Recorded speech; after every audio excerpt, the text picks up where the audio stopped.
हाँ excuse me madam, कितने number flat में जाना है आपको? यहाँ एंट्री करके जाइए मैडम। अबे ओ बुड्ढे, नया है क्या तू यहाँ पे? मुझे जानता नहीं मैं कौन हूँ। मैडम मैं नया आया हूँ, लेकिन आपको एंट्री करके जाना पड़ेगा। व्हाटएवर। मैडम प्लीज, मेरी नौकरी का सवाल है और आपको एंट्री करके जानी पड़ेगी मैडम। मुझे ऊपर जवाब देना पड़ता है। अबे ओ बुड्ढे, अपनी ना लिमिट में रह, मेरा मूड मत खराब कर। मैडम कुछ भी हो, मगर आपको एंट्री तो करके जानी ही पड़ेगी। अबे ओ बुड्ढे, तू ना औकात से ज्यादा बोल रहा है। अपनी ना ये क्या कर रहे थे? कैसा बिहेवियर है तुम्हारे अंकल के साथ में? पता है तुमसे कितने बड़े उम्र में वो? विनय भैया देखो ना, मेरा घर है यहाँ पे, मेरा आना जाना रहता है और ये मुझसे साइन करवा रहे हैं। अब ये नया आया तो मेरी गलती है? वैसे ही मेरा दिमाग खराब है। हाँ ठीक है, तुम्हारा यहाँ पर घर है, लेकिन अंकल को कैसे पता? अंकल नए आए हैं और वैसे भी तुम हॉस्टल में रहते हो, तुम रेगुलर यहाँ नहीं रहते, तो अंकल तुमको पहचानते होंगे। ठीक है, तुम्हारा बर्ताव आज बहुत बुरा था, मेरे को बहुत गुस्सा आ रहा है तुम्हारे पर। अंकल से माफी मांगो और साइन करके जाओ। विनय भैया, मैं आपकी इज्जत करती हूँ, इसका मतलब ये नहीं है कि आप जो बोलोगे वो मैं करूंगी। और मैं आपकी इज्जत करना जानती हूँ, तो मैं आपकी इज्जत उतारना भी जानती हूँ। और इस बुड्ढे से माफी मांगी मेरी जुत्ती, और साइन मैं करके जा रही हूँ।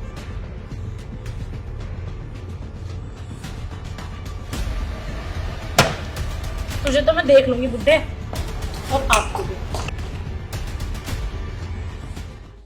छोड़ो अंकल, बच्ची है, अभी नई आई है ना, आपको जानती नहीं है, हॉस्टल में रहती है। वर्मा जी की लड़की है, अपने 309 नंबर फ्लैट वाले की। अच्छा, ये उन्हीं की बेटी है। थोड़ा शायद हो सकता है मूड खराब होगा, बाकी आप बुरा मत मानना इसकी बात का। नहीं बेटा, ऐसी कोई बात नहीं। अच्छा अंकल, आप बैठने चलते। ठीक।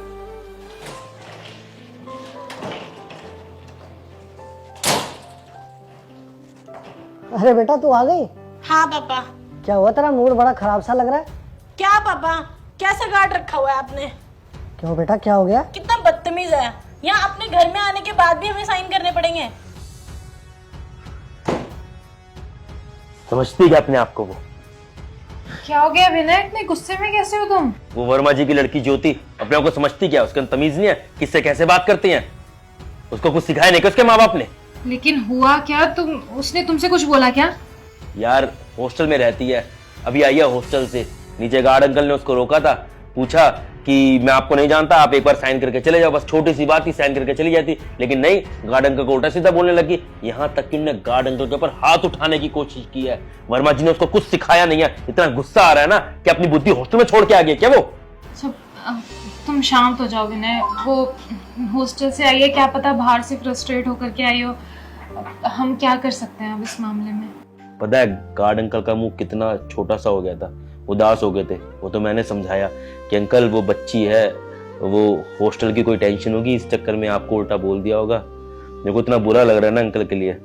एक काम करो, तुम ना कॉफी पी के नीचे अंकल के लिए चाय लेके चले जाना और थोड़ा उनको समझा देना कि वो बच्ची है, उसकी बात का बुरा ना मान। हाँ ठीक है, चलो मैं जाती हूँ, कॉफी तो खत्म हो ही गई है। अब तुम्हारे लिए भी मैं कुछ बना दूँ? पहले गार्ड अंकल को दे तुम चाय, उसके बाद मैं कुछ खा लूंगा। ठीक है चलो। अगर पापा उसको नहीं पता तो उसे एक बार पूछना तो चाहिए ना। अरे बेटा, तू इतने टाइम बाद अपने हॉस्टल से घर आई है, वो तुझे जानता नहीं है, उसने अभी ज्वाइन किया है। अभी ज्वाइन किया तो अपनी औकात भूल जाएगा क्या वो बुड्ढा? उसको पता नहीं है कि मैं कौन हूँ। जितना वो एक महीने में कमाता है ना, उससे ज्यादा मैं एक दिन में उड़ा देती हूँ। और आपको पता है पापा ये अच्छे से, उस 2 कौड़ी के गार्ड की इतनी हिम्मत कि वो मुझसे साइन करवाएगा। मैं तो साइन करती भी नहीं। वो है ना विनय, बीच में आके अपनी टांग फंसा दी है, उसकी वजह से मुझे साइन करने पड़े आज। मैं उस विनय की इतनी इज्जत करती थी, लेकिन आज ना वो मेरी नजरों में गिर गया है। उनकी वजह से ना आज मुझे साइन करने पड़े हैं अपने घर में घुसने के लिए भी। अरे अंकल बैठो बैठो, ये लो चाय। अच्छा। वो विनय ने बताया मुझे ज्योति अभी किस तरीके से आपसे बात कर रही थी। वैसे वो लड़की बुरी नहीं है, फैमिली भी बहुत अच्छी है, पता नहीं आज उसे क्या हो गया था। हाँ बेटा, मुझे विनय ने बताया था, परिवार बहुत अच्छा है। हो सकता है बेटे का बाहर से ही कहीं दिमाग खराब। हाँ, वो आजकल कॉलेज में पढ़ाई का स्ट्रेस बहुत ज़्यादा है ना, शायद इस वजह से हो सकता है। अच्छा अंकल मैं चलती हूँ, आप नाश्ता कर लेना, और कुछ चाहिए हो ना तो प्लीज़ बता देना। ठीक है बेटा। अरे बेटा तुझे पता है, ये सब जो आज मेरे पास दौलत है ना, ये सब पाने के लिए मैंने बहुत कड़ी मेहनत करी है। इससे पहले मैं भी गार्ड की नौकरी करता था और गार्ड की नौकरी कर करके मैंने बहुत मेहनत करी और तुझे पढ़ाया लिखाया और इस काबिल बनाया कि तू लोगों की इज्जत कर सके, ना कि उनकी बेइज्जती। समझे? क्या पापा, आप भी पहले गार्ड थे? हाँ बेटा, मैं भी पहले एक मामूली गार्ड था। और तुझे पता है, जिस तरह तूने आज उसकी बेइज्जती करी है ना, लोग मेरी उसी तरह बेइज्जती करते थे। और आज अगर मेरे पास पैसा है तो लोग मेरी इज्जत करते हैं। और अगर यही कल मैं गार्ड की नौकरी कर रहा होता और तेरे बाप की कोई ऐसे बेइज्जती करता तो तुझे कैसा लगता? नहीं पापा, मुझे बहुत बुरा लगता। और बेटा, गार्ड की नौकरी करते करते ना मैंने एक चीज सीखी कि कोई भी काम छोटा या बड़ा नहीं होता। जो इंसान जैसा भी काम करता है ना, उसकी हमेशा इज्जत करनी चाहिए, ना कि उसकी बेइज्जती।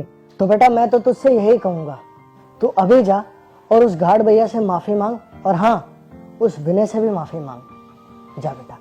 हाँ पापा, आप सही कह रहे हो, मुझे अपनी गलती का एहसास है और मैं अभी जाकर गार्ड अंकल से माफी मांग लेती हूँ और विनय भैया से भी। शाबाश बेटा, मुझे फक्र है कि तुझे अपनी गलती का एहसास हुआ। और जा।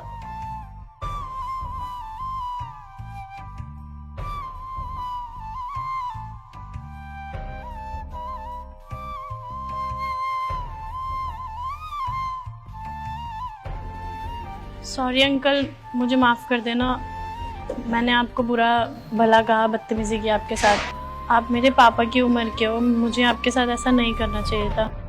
मुझे बहुत अफसोस है कि मैंने आपके साथ इतना गलत बर्ताव किया। आप तो सिर्फ अपनी ड्यूटी कर रहे थे और मुझे कॉलेज का प्रेशर था, तो इस वजह से मेरे को वहाँ का गुस्सा आपके ऊपर निकल गया। इसलिए मुझे माफ़ कर देना। कोई बात नहीं बेटा, बच्चे अक्सर बचपन में नादानी कर बैठते हैं। बड़ों का ये फर्ज नहीं कि बच्चों को माफ़ ना कर सके। इसलिए बेटा, तुम्हें तो मैंने माफ़ किया। अगर सुबह का भूला हुआ शाम को घर पे आ जाए तो उसे भूला नहीं कहते बेटा। और मुझे खुशी हुई कि तुम्हें पछतावा है अपनी बात पर। कोई बात नहीं बेटा, जाओ।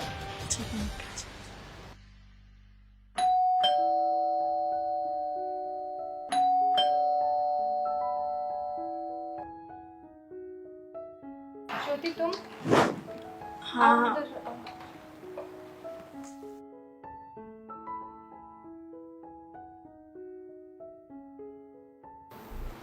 वो विनय भैया, मुझे माफ़ कर देना और मैंने आपके साथ मिसबिहेव किया। मुझे अफसोस है अपनी गलती का और शायद मुझे उन अंकल से भी इतनी बदतमीजी से बात नहीं करनी चाहिए थी। आप मेरे बड़े भाई जैसे हो। पता नहीं मुझे भी क्या हो गया था, कॉलेज की टेंशन की वजह से ना बहुत ज़्यादा मूड ख़राब था। इस वजह से मैंने उनके साथ भी मिसबिहेव कर दिया। मुझे आपके साथ ऐसा बिहेव नहीं करना चाहिए था। आप मुझसे बहुत बड़े हो। इट्स ओके ज्योति, अगर सच में तुम्हें अपनी गलती का एहसास हो गया तो इससे बड़ी बात कोई नहीं हो सकती है। बात दरअसल जानती है क्या है, वो अंकल ना तुमसे बहुत बड़े उम्र में। ये बात ठीक है कि तुम यहाँ रहती हो, तुम कोई विजिटर नहीं हो जो तुम साइन करके आओगी, लेकिन तुम हॉस्टल में पढ़ती हो। वो अंकल तुमको नहीं जानते हैं और अगर तुम साइन करके चली जाती तो बात वहीं ख़त्म हो जाती। बुरा मुझे इस चीज़ के लिए लगा कि वो तुमसे इतने बड़े एज में हो, फिर भी तुमने उनसे बदतमीजी करी। और मुझे अच्छा लग रहा है तुम्हें अपनी गलती का एहसास हो गया, तुमने माफ़ी मांग ली। इससे बड़ी बात कोई हो नहीं सकती कि इंसान अपनी गलती को रियलाइज़ करके उसकी माफ़ी मांग ले। चलो, जो हुआ उसे भूल जाते हैं। मैं बस इतना ही कहूँगा कि आगे से हमेशा किसी के काम देख के उसकी डिसरिस्पेक्ट नहीं करनी चाहिए। और कोई काम छोटा है बड़ा नहीं होता, हर व्यक्ति की इज्जत होती है, हर काम बराबर होता है। हाँ ज्योति, विनय बिल्कुल सही कह रहा है और मुझे बहुत अच्छा लगा कि तुमने विनय से माफ़ी मांगी। और ऑब्वियसली विनय तो तुम्हें माफ़ कर ही गई, तुम्हें अपनी छोटी बहन जो मानता है। तो दोस्तों, इस वीडियो के अंदर हमने ये दिखाने की कोशिश की है कि हमेशा हर इंसान की इज्जत करनी चाहिए और सबसे बड़ी चीज़ अपनों से बड़ों की इज्जत करनी बहुत ज़रूरी है। और कोई काम छोटा है बड़ा नहीं होता, जैसा मैं हर बार कहता ही हूँ, हर काम की इज्जत होती है और हमें हर किसी की इज्जत करनी चाहिए और ख़ासकर अपनों से बड़ों की तो बहुत ज़्यादा करनी चाहिए। क्योंकि जब कोई छोटी एज का व्यक्ति कोई बड़ी एज के व्यक्ति को उल्टा बोलता है ना, तो वो बहुत ज़्यादा पिन करता है, चुभता है, तो वो एक गलत मैसेज देता है। तो चाहे गलती हो ना हो, लेकिन कोशिश करनी चाहिए कि कभी अपने बड़ों से हमको क्या नाम है गलत भाषा में बात नहीं करनी चाहिए। बाकी मिलते हैं अगली वीडियो में। अच्छे लगे वीडियो तो शेयर कर देना। मिलते जल्दी नेक्स्ट वीडियो में, तब तक bye bye, take care, love you all.